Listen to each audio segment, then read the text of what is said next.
नमस्कार। आज हम बात करेंगे कि आपकी लाइफ में एस्ट्रोलॉजी के अकॉर्डिंग आपके बर्थ चार्ट का कौन सा हाउस जो है मेजरली प्ले आउट कर रहा है, या आप यूँ समझ लीजिए कि आपकी लाइफ में कोई प्रॉब्लम है जो बहुत लंबे समय से चली आ रही है, या फिर एक ही प्रॉब्लम जो है बार बार आती है चली जाती है, कुछ ना कुछ सोल्यूशन मिल जाता है आपको, लेकिन फिर से वो प्रॉब्लम या वो सिचुएशन आ जाती है, चाहे वो आपकी हेल्थ से रिलेटेड हो, करियर से रिलेटेड हो, या फिर आपकी रिलेशनशिप से रिलेटेड हो। तो और जिसकी वजह से होता क्या, या आपकी लाइफ जो है एक ही जगह पे स्टैंड स्टिल खड़ी है और आप आगे नहीं बढ़ पा रहे हैं। जो आपको लाइफ में मूव फॉरवर्ड करना चाहिए वो नहीं कर पा रहे हैं, या आपको जो डिसीजन लेना चाहिए उस प्रॉब्लम से निकलने के लिए, या वो आप नहीं ले पा रहे हैं। क्योंकि कई बार होता क्या है कि हमें मालूम ही नहीं होता कि प्रॉब्लम आई है, क्यों आई है, किसकी वजह से प्रॉब्लम आ रही है, और हम वो डिसीजन नहीं ले पाते हैं, या उस प्रॉब्लम से हम लड़ते लड़ते लड़ते लड़ते इतना हार जाते हैं कि कई बार उससे एस्केप ढूंढने लगते हैं। भले ही एस्केप तो ढूंढ लेते हैं, उसके ज़रिए भी बहुत मिल जाते हैं हमको, लेकिन कहीं ना कहीं डीप डाउन वो प्रॉब्लम हमें अफेक्ट ज़रूर करती है, हमारे इमोशंस को, हमारी मेंटल हेल्थ को, हमारी फिज़िकल हेल्थ को। और जहाँ हमारे इमोशंस ख़राब होते हैं उसके साथ ही साथ ऑब्वियसली हमारा कॉन्फिडेंस भी अफेक्ट होता है, और जिसकी वजह से हमारे करियर या हमारी मनी अर्निंग कैपेसिटी जो थी उसको भी अफेक्ट करता है ये। तो पहले तो हमें जानना पड़ेगा कि हमारी लाइफ में कौन सा हाउस जो है मेजरली प्ले आउट कर रहा है। तो आपको देखना होगा कि आपके बर्थ चार्ट यानी कि D1 चार्ट में कौन से हाउस में जो है मोर नंबर ऑफ प्लैनेट्स जो हैं एक ही जगह पे प्लेस्ड हैं, एक ही घर में प्लेस्ड हैं। या वो एक हाउस भी हो सकता है। मैंने ऐसा देखा है कि किसी किसी के बर्थ चार्ट में तो एक ही हाउस में 5 या 6 प्लैनेट्स बैठे हैं, यानी कि कितना हैवी वो हाउस है, कितना पेंडिंग कर्मा उस हाउस से रिलेटेड है कि आपको वो चुकाना होगा इस लाइफ में। तो या फिर ऐसा भी हो सकता है कि एक हाउस में 3 प्लैनेट्स हैं या 4 प्लैनेट्स हैं, दूसरे किसी और हाउस में 2-3 प्लैनेट्स हैं, या फिर ऐसा भी हो सकता है कि दो तीन प्लैनेट्स 2 हाउसेस में बैठे हैं, तीसरे हाउस में बैठा है सैटर्न, जो कि इन दोनों हाउसेस से कुछ ना कुछ कनेक्शन उसका बनता है। तो इन हाउसेस से रिलेटेड जो है आपकी लाइफ में प्रॉब्लम्स बार बार आ रही हैं, वो सिचुएशन बार बार आ रही है, या लंबे समय तक एक ही प्रॉब्लम में आप फंसे हुए हैं। तो चलिए स्टार्ट करते हैं कि आपको ये चेक कैसे करना होगा। तो आप अपने D1 चार्ट को लेके बैठिए और उसमें चेक कीजिए कि कौन से हाउस में ज़्यादा प्लैनेट्स हैं। वो एक हाउस भी हो सकता है, 2 भी हो सकता है, या 3 हाउसेस भी हो सकते हैं। और एक और एस्पेक्ट इसका ये है कि सैटर्न जो है, अगर वो इन दोनों हाउसेस से कुछ ना कुछ कनेक्शन बनाता है, और वैसे भी सैटर्न देखिए हम सबकी लाइफ में मेजरली अफेक्ट करता है हम सबको, क्योंकि देखिए सैटर्न की अंतरदशा कभी ना कभी चल रही होती है, लेकिन उसकी महादशा देखिए 17 साल का पीरियड होता है, बहुत ज़्यादा अफेक्ट करता है, बहुत लंबा समय होता है। फिर सैटर्न की साढ़े साथी जब चल रही होती है, जो एक टाइम पे 3 राशियों की साढ़े साथी चल रही होती है, तो वो 7.5 साल का पीरियड भी काफ़ी पेनफुल होता है। साथ ही साथ हमारे D1 चार्ट में सैटर्न जिस हाउस में बैठा है उस हाउस को तो डायरेक्टली अफेक्ट करता ही है, इसकी 3 दृष्टियाँ भी हैं, तो वो 4 हाउसेस को अफेक्ट करता है। और जिस हाउस में आपके प्लैनेट्स ज़्यादा बैठे हैं वो हाउस से रिलेटेड भी आपको प्रॉब्लम्स होती हैं। तो आपको चेक करना होगा कि कौन से हाउस में ज़्यादा प्लैनेट्स बैठे हैं। तो चलिए स्टार्ट करते हैं पहले घर से। तो आपके बर्थ चार्ट के पहले हाउस में अगर ज़्यादा प्लैनेट्स बैठे हैं, 2 प्लैनेट्स हैं, 3 हैं या 4 हैं, यानी कि आपकी लाइफ में आपका फोकस अपने ऊपर ही रहेगा। आपको किसी की पड़ी नहीं है, या तो आप इस तरह के पर्सन हैं, क्योंकि डिपेंड करता है कि प्लैनेट कौन से बैठे हैं जो आपको सेल्फिश बनाते हैं। और या फिर आपकी लाइफ में प्रॉब्लम्स ही आपके ऊपर, इतनी प्रॉब्लम्स हैं, इतनी जिम्मेदारियां हैं कि आपके पास समय ही नहीं है कहीं और ध्यान देने का। तो देखिए अगर आपके पहले हाउस में इतने प्लैनेट्स हैं, तो सबसे लीस्ट से लीस्ट आप ये कर सकते हैं कि आप अपनी हेल्थ का सबसे पहले ध्यान रखिए। कुछ भी नहीं कर सकते हैं, आपकी लाइफ में जो भी प्रॉब्लम्स हैं, आप मान लीजिए आपके कंट्रोल में नहीं है, आपको समझ नहीं आ रहा क्या करें, तो स्टार्ट कीजिए अपनी हेल्थ का ध्यान रखना। सबसे ज़्यादा ज़रूरी है, मोस्ट इम्पॉर्टेंट है। अपना खान पान सुधारिए और अपनी दिनचर्या सुधारिए, एक्सरसाइज कीजिए। ये तीनों चीज़ें अगर आपने सुधार ली, उसके बाद भी आपकी लाइफ में अगर प्रॉब्लम बचती हैं, तो ये समझ लीजिए वो प्रॉब्लम सभी 50% ही हैं। क्योंकि आपने 50% प्रॉब्लम्स आप सुधार लेंगे अगर आपकी लाइफ में आप डेली टाइम पे उठ रहे हैं, डेली टाइम पे सो रहे हैं, सुबह आप जल्दी उठ के नहा लेते हैं, एक्सरसाइज कर लेते हैं और अपनी देखभाल करके थोड़ा हेल्दी खाना खाते हैं। तो आप इतना ज़रूर कीजिए। और वैसे ये तो सबके लिए इम्पॉर्टेंट होता है, बट जिसकी लाइफ में पहले हाउस में ही है ज़्यादा प्लैनेट्स, तो आपके लिए और ज़्यादा ज़रूरी हो जाता है। अब बात करते हैं सेकेंड हाउस की। तो देखिए, सेकेंड हाउस में अगर ज़्यादा प्लैनेट्स हैं तो यानी कि आपके घर का माहौल ठीक नहीं है, घर पे काफ़ी केओस रहेगा, चिक चिक रहेगा माहौल। और अगर मार्स है, राहु है या सैटर्न भी है तो थोड़े से ऐसे आपके आपसी रिलेशन जो हैं, स्पेशली आपके सगे भाई बहनों से और आपके माता पिता से आपके संबंध जो हैं उतने ठीक नहीं होते हैं, और फिनेंशियली भी इश्यूज आते हैं, और थोड़े से मतलब आप एक दूसरे को इतना ट्रस्ट नहीं करते हैं, थोड़ा या यूनिटी नहीं हो पाती है फैमिली में। तो इस तरह के प्रॉब्लम्स आपकी लाइफ में आते हैं। तो इसमें आप कर क्या सकते हो, कम से कम ये कर सकते हो कि खाने को लेकर ज़्यादा नानकुर मत कीजिए, और मतलब हेल्दी खाना खाइए, और खाने का सबसे ज़्यादा ध्यान दीजिए, और थोड़ा अच्छा बोलना शुरू कीजिए। मतलब ऐसा नहीं कि आप बहुत ज़्यादा कुछ भी बोल दें, कुछ भी ब्लंटली मत बोलिए। तो एटलीस्ट आप इतना ज़रूर कीजिए, बहुत ज़्यादा डिमांड मत कीजिए कि मेरे को ऐसा खाना चाहिए, वैसा खाना चाहिए। अगर आप मान लीजिए आप एक स्टूडेंट हैं, या फिर आप एक ऐसे पर्सन हैं आपकी जॉब में इश्यू चल रहे हैं, आप बहुत ज़्यादा अर्न नहीं कर पा रहे हैं, या फिर आप अनएम्प्लॉयड हैं, तो घर में आपको जैसा खाना मिल रहा है आप चुपचाप खा लीजिए। बल्कि थोड़ा सा आप ग्रैटिट्यूड लेके आइए आपके अंदर, और थोड़ा सा अपनी ज़ुबान पे कंट्रोल करने का ट्राई कीजिए कि आप किसी को हर्ट ना करें, अपनी फैमिली मेम्बर्स को, और ज़्यादा ब्लंटली ना बोलें। ठीक है। और तीसरे हाउस में अगर ज़्यादा प्लैनेट्स बैठे हैं, इट मीन्स कि आपकी स्किल से रिलेटेड जो है, या आपके सबकॉन्शियस माइंड जो है, किस तरह से आपके थॉट प्रोसेस है, वहाँ से आपको प्रॉब्लम्स आ रही हैं। कई बार होता क्या है कि प्रॉब्लम्स उतनी नहीं है जितनी हम अपने दिमाग में इतनी सोच लेते हैं, और जितना हम सोचते हैं वैसे ही सबकॉन्शियस माइंड अपने आप से रीजनिंग ले आता है, और प्रॉब्लम्स को हमारी लाइफ में हम अट्रैक्ट कर लेते हैं। आपकी स्किल से रिलेटेड कोई इशू हो सकता है, अम, या आपको वहाँ पे फोकस देना चाहिए काफ़ी ज़्यादा, कि आपको अपनी स्किल्स को थोड़ा सा शार्पन करना चाहिए, आपको कुछ नए स्किल्स जो है परस्यू करने चाहिए, आपके इंटरेस्ट कैसे हैं, हॉबीज़ कैसे हैं, उन चीज़ों पे ध्यान देना चाहिए। और साथ ही साथ आपके यंगर सिबलिंग के साथ आपके कैसे रिलेशन है उस पर ध्यान दीजिए। आप देखिए कि आपका बिहेवियर उनके प्रति या उनका बिहेवियर आपके प्रति कैसा है, उस चीज़ पर ध्यान दीजिए, और ज़्यादा उनके साथ रिलेशन ख़राब मत कीजिए। ठीक है। और फोर्थ हाउस से रिलेटेड हैं, अगर ज़्यादा प्लैनेट्स फोर्थ हाउस में बैठे हैं, इट मीन्स कि पब्लिकली बोलने में आपको थोड़े इश्यूज होते हैं, आप अनजान लोगों से बात जो है शुरुआत नहीं कर पाते हैं बात की, आपको थोड़ा हेजिटेशन होती है, वो कॉन्फिडेंस नहीं है कि लोगों से कैसे जाके बात की जाए, या फिर आपके मदर के साथ रिलेशंस अच्छे नहीं हैं। डिपेंड करता है कि प्लैनेट कौन सा बैठा है। और कंफर्ट आपकी लाइफ में मेजरली प्ले आउट कर रहा है। बहुत ज़्यादा कंफर्ट जोन में जाने की वजह से आप अपनी लाइफ में एक ही जगह पे स्टक होकर रह गए हैं, या आपका मेनली फोकस आपके घर में ही रहता है।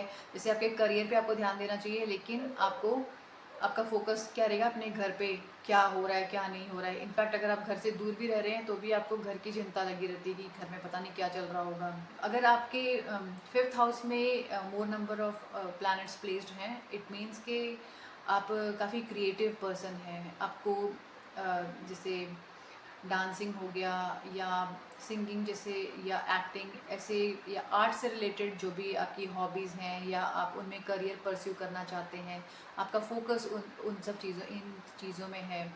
या फिर आपको रीडिंग करना बहुत अच्छा लगता है।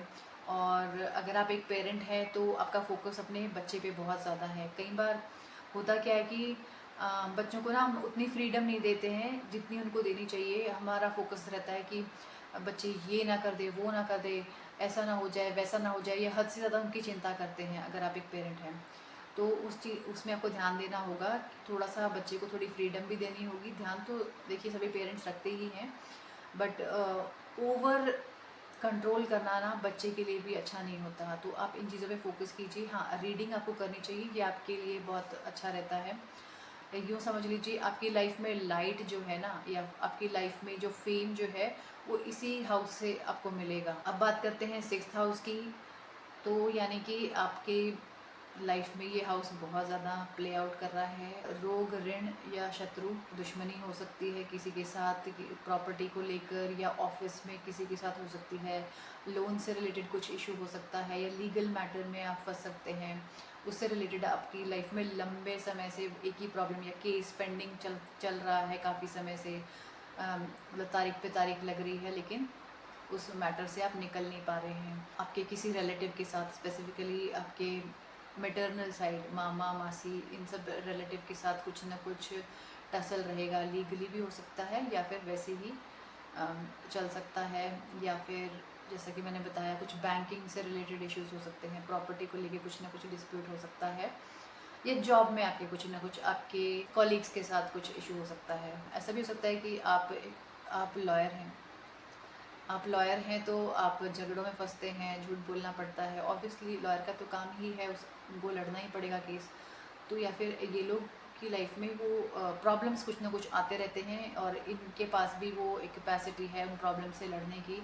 रिस्क टेकर होते हैं, तो वो प्रॉब्लम काफ़ी ज़्यादा इनकी लाइफ में आती रहती है। अब बात करते हैं 7th हाउस की। 7th हाउस में अगर ज़्यादा प्लैनेट्स बैठे हैं, यानी कि अगर आप कुछ बिज़नेस करते हैं तो आपके पार्टनरशिप में कुछ इशू, बिज़नेस में कुछ इशू हो सकता है, उस प्रॉब्लम से आप जूझ रहे हैं। या फिर आपके स्पाउस के साथ, अगर आप मैरिड हैं तो आपके स्पाउस के साथ आपके काफ़ी समय से इश्यूज चल रहा है। देखिए, ऐसा भी हो सकता है कि प्रॉब्लम आप क्रिएट कर रहे हों। आप दो कई बार होता क्या है कि हम खुद इतने डिमांडिंग होते हैं रिलेशनशिप में, और हमें लगता है कि हम सही हैं। रिलेशनशिप में आपको ना सुनना भी ज़रूरी है कि सामने वाले पर्सन का क्या पर्सपेक्टिव है, कि आपकी लाइफ में रिलेशनशिप इश्यूज़ लंबे समय से चलते आ रहे हैं। तो अगर ऐसा है तो आप ना पहले तो एकांत में बैठकर सोचिए कि प्रॉब्लम है क्यों, क्यों हो रही है, कहीं मेरी गलती तो नहीं है, और मैं इसको कैसे ठीक कर सकता हूँ। आप ठीक कीजिए, या फिर आप किसी काउंसलर को हायर कीजिए, तो वो आप अपने मैरिटल इश्यूज़ को रिजॉल्व कर सकते हैं। और थोड़ा सा खुद के ऊपर भी ध्यान देने की ज़रूरत है कि मेरी तरफ से कुछ प्रॉब्लम नहीं आनी चाहिए। देखिए, अल्टीमेटली तो जो इतने प्लैनेट्स हम लेके बैठे हैं अगर एक ही हाउस में, इट मीन्स कि उस हाउस से रिलेटेड ना हमको इस जन्म में वो चुकाना है, किसी न किसी तरह से चुकाया जाएगा। 7th हाउस में है तो हमारी मैरिटल लाइफ के थ्रू चुकाना है हमें, ठीक है ना। 5th हाउस से रिलेटेड है तो अपने बच्चे के थ्रू चुकाना है। बच्चे का आप करते रहेंगे, शायद आपको उतना सुख नहीं मिलेगा, लेकिन करना पड़ेगा। तो इस तरीके से जो है हम अपना कर्मा चुकाते हैं। और चलिए बात करते हैं 8th हाउस की। अगर 8th हाउस से रिलेटेड मेजर प्रॉब्लम आ रही हैं, यानी कि रिसर्च में आप काफ़ी ज़्यादा एंगेज्ड हैं और उसमें आपका कुछ इशू चल रहा है, या फिर आपको एडिक्शन वगैरह की इशू चल रहा है जिसकी वजह से आप प्रॉब्लम में फंसे हुए हैं। आपका कुछ इनहेरिटेंस का इशू चल रहा है बहुत लंबे समय से, अपने फादर के साथ प्रॉपर्टी को लेकर, इनहेरिटेंस का स्पेसिफिकली, या फिर आपके फादर ने जो आपको प्रॉपर्टी दी है, आपका बाकी रिलेटिव्स के साथ इशू चल रहा है लेकिन प्रॉपर्टी आपके इनहेरिटेंस की है। या फिर आपके सिबलिंग के साथ आपका इनहेरिटेंस प्रॉपर्टी को लेकर या डॉक्यूमेंटेशंस को लेकर कुछ ना कुछ इशू है। या फिर आपका इन लॉज के साथ कुछ ना कुछ आप इशू फेस कर रहे हैं। ये प्रॉब्लम्स को दर्शाता है 8th हाउस। अब बात करते हैं 9th हाउस की। 9th हाउस यानी कि आपके बॉस के साथ काफ़ी इश्यूज चल रहे हैं, या फिर आपके पिता के साथ आपके संबंध कोल्ड हैं या बिल्कुल एग्रेसिव हैं, बिल्कुल बनती नहीं है। कई बार आप ही अपने ही इल्यूजन में फंसे हुए हैं, या आप बहुत ज़्यादा आइडियल हैं, बहुत ज़्यादा धार्मिक हैं, लेकिन कई बार क्या होता है कि आपके करियर पे आपका ध्यान होना चाहिए तो आपका ध्यान कहीं और पे है, प्रॉब्लम्स पे है। तो आप किस तरह से उस प्रॉब्लम से निकल सकते हैं वो आपको सोचना होगा। पहले तो ऑब्वियसली सेल्फ इंट्रोस्पेक्शन हमेशा ज़रूरी होता है। देखिए कि मेरी तरफ से क्या प्रॉब्लम है, मैंने क्या गलत बोल दिया या मैंने क्या गलत किया, आपके एक्शंस कैसे हैं, या अब आप कैसे उनको ठीक कर सकते हो। अपने ऊपर ध्यान दीजिए, एकांत में पहले बैठिए और सोचिए कि आप क्या कर सकते हो, क्या एक्शन लिया जा सकता है।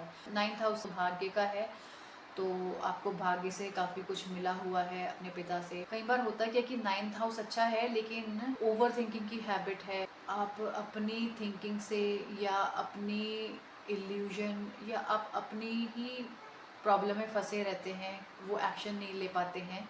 तो आप ध्यान दीजिए कि कहीं ऐसा तो नहीं कि प्रॉब्लम इतनी है नहीं जितना आप सोच रहे हैं।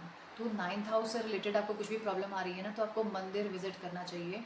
या तो आप वीकली कोशिश कीजिए कि जैसे हर मंडे को जाएं या हर ट्यूसडे को जाएं। तो मंडे को जा रहे हैं तो आप शिव जी के मंदिर जाएं, ट्यूसडे को जा रहे हैं तो हनुमान जी के टेम्पल जाइए। या फिर आपको अगर हो सके, अगर डेली जा सकें तो उससे बढ़िया कोई बात नहीं है। अब बात करते हैं 10th हाउस की। 10th हाउस से यानी कि करियर के आपको इश्यूज़ हैं, आपके ऑफिस प्लेस पे आपको इश्यूज़ चल रहे हैं, कॉलीग्स के साथ भी हो सकता है, बॉस के साथ भी हो सकता है, या फिर पूरे सिस्टम के साथ आप लड़ाई लड़ रहे हैं। हो सकता है कि आप गवर्नमेंट के साथ आपका कुछ ना कुछ केस चल रहा है या लड़ाई चल रही है। आपको मतलब आपका डॉक्यूमेंटेशन में कुछ ना कुछ गवर्नमेंट के साथ या आपके ऑफिस प्लेस में कुछ ना कुछ प्रॉब्लम होती रहती है अगर आप गवर्नमेंट एम्प्लॉय हैं। या फिर हो सकता है कि आपके कुछ ना कुछ अनबन जो है आपके फादर की जो सिबलिंग्स हैं, या मतलब उनका जो आपकी जो पैटर्नल साइड के जो रिलेटिव्स हैं उनके साथ कुछ ना कुछ इशू चल रहा है। अब बात करते हैं 11th हाउस की। 11th हाउस यानी कि आपको पैसे से रिलेटेड आप इशू फेस कर रहे हैं, आप उतनी इनकम जनरेट नहीं कर पा रहे हैं, आप काम भी कर रहे हैं लेकिन उतना आपको अर्निंग नहीं हो पा रही है। या फिर आपके फ्रेंड्स, आपको मालूम नहीं है कि आपके फ्रेंड्स कैसे हैं, आपको कैसे फ्रेंड्स बनाने चाहिए, आपका नेटवर्क कैसा है। ऐसा भी हो सकता है कि आपके फ्रेंड्स जो हैं वो कहने को तो आपके फ्रेंड्स हैं लेकिन वो आपके उतने अच्छे वेल विशर नहीं हैं, या आप उनके साथ अपना बहुत ज़्यादा समय व्यर्थ करते हो और इस वजह से आपकी इनकम नहीं बन पाती है। तो आप इसी लूप में फंसे हुए हो कि आप अपनी फ्रेंडशिप को बहुत लंबे समय तक बनाए हुए हो लेकिन वो फ्रेंडशिप से आपको मिल कुछ नहीं रहा है, या वो आपको वो एक पॉजिटिविटी आपकी लाइफ में ऐड नहीं कर रहे हैं और जिसकी वजह से आप अपनी लाइफ को वेस्ट करते जा रहे हैं फ्रेंड्स के पीछे। या फिर हो सकता है कि आपको आपके एल्डर सिबलिंग से रिलेटेड कुछ इशू हो सकता है, बिहेवियरल इशू हो सकता है, आपके एल्डर सिबलिंग के साथ आपकी कुछ ना कुछ अनबन होती रहती है, तो वो आपको चेकआउट करना होगा। अब बात करते हैं 12th हाउस की। आपको नींद से रिलेटेड इश्यूज काफ़ी ज़्यादा रहते हैं और नींद नहीं आती है, आप लंबे समय से आपको नींद की दवाइयाँ लेके सोना पड़ता है, या आपको थोड़े बुरे सपने आते हैं। ऐसा कुछ है कि आप इसी लूप में फंसे हुए हैं, आप इग्नोर करते हैं लेकिन आगे आगे अपनी लाइफ खींचते जा रहे हैं लेकिन उस प्रॉब्लम को सॉल्व नहीं कर पा रहे हैं। और या फिर अगर आप फॉरेन कंट्री में रहते हैं या फॉरेन में आपके क्लाइंट्स या ऐसा कुछ काम है जिससे कि आपको फॉरेन के लोगों से डीलिंग है, ऑफिस में, बिजनेस में, या आपके क्लाइंट्स हैं फॉरेन से, उसमें कुछ ना कुछ इशू आता है। या आप देखते होंगे कि इंडियन क्लाइंट्स के साथ तो बन रही है या ठीक चल रहा है या स्मूथली चल रहा है काम, लेकिन फॉरेन क्लाइंट्स के साथ थोड़ा टसल रहता है। तो आप देखिए कि बार बार क्या ये प्रॉब्लम आ रही है आपकी लाइफ में। और अगर नींद से रिलेटेड कुछ इश्यूज आ रहे हैं तो आप अपने पैरों का सबसे ज़्यादा ध्यान दीजिए। रात को गर्म पानी से पैर अच्छे से साफ़ करके धोकर आप पैरों को वॉश करके आप, और कोई अच्छी सी क्रीम जो है उससे मसाज करके सोया कीजिए, आपको बेटर नींद आएगी, आपकी स्लीप क्वालिटी अच्छी होगी। तो ये हमने सारे 12 हाउसेस कवर किए हैं। देखिए, हमें मालूम चल गया कि हमको लाइफ में प्रॉब्लम कहाँ से आ रही है। सबसे पहले एक्नॉलेज करना ज़रूरी होता है कि प्रॉब्लम किस हाउस से रिलेटेड आ रही है, और जिस हाउस से रिलेटेड आपको प्रॉब्लम्स आ रही हैं उसके सोल्यूशन भी आपको वहीं से मिलते हैं। कि जैसे जैसे मैंने बताया, फर्स्ट हाउस में है तो ऑब्वियसली आप वो पेंडिंग कर्मा लेके पैदा हुए हैं, बट उसका मतलब ये तो नहीं है कि पूरी लाइफ आप उसी प्रॉब्लम में फंसे रहेंगे, तो आपको उसके सोल्यूशंस निकालने होंगे। फर्स्ट हाउस में है तो आपको अपने ऊपर ध्यान देना होगा। सबसे पहले मैं हूँ, मैं क्या हूँ, सबसे पहले तो अपनी हेल्थ है, फिजिकल हेल्थ है, मेंटल हेल्थ है, तो उसको कैसे ठीक किया जा सकता है। थोड़ा सा डिसिप्लिन तो इतना तो मेंटेन कर सकते हैं। चाहे आपकी लाइफ में कितनी भी प्रॉब्लम चल रही है, एटलीस्ट आप कोशिश कीजिए कि मेरे को आधा घंटा तो कम से कम एक्सरसाइज करनी ही करनी है, पसीना तो बहाना ही है, या कम से कम मैं घर का ही खाना खाऊं, बाहर का खाना ना खाऊं। छोटी छोटी चीज़ों पे आप ध्यान देंगे तो आपकी लाइफ में इम्प्रूवमेंट भी आएंगी। कई बार एक्शंस छोटे होते हैं लेकिन उनके इम्पैक्ट्स काफ़ी बड़े होते हैं। इस वीडियो को मैं यहाँ पे एंड करना चाहूँगी। आप ज़रूर बताइएगा कि आपकी लाइफ में कौन सा हाउस मेजरली प्ले आउट कर रहा है और आप उसके लिए क्या एक्शन ले सकते हैं, आप कमेंट में लिखिएगा। और आपके इससे रिलेटेड भी कुछ क्वेश्चंस हो तो आप वो भी कमेंट सेक्शन में ज़रूर पूछ सकते हैं मुझसे। तो खुश रहिए, स्वस्थ रहिए, मस्त रहिए, और ऐसे ही एस्ट्रोलॉजी की वीडियोस को देखने के लिए आप मेरे चैनल को सब्सक्राइब कर सकते हैं। Thanks for watching.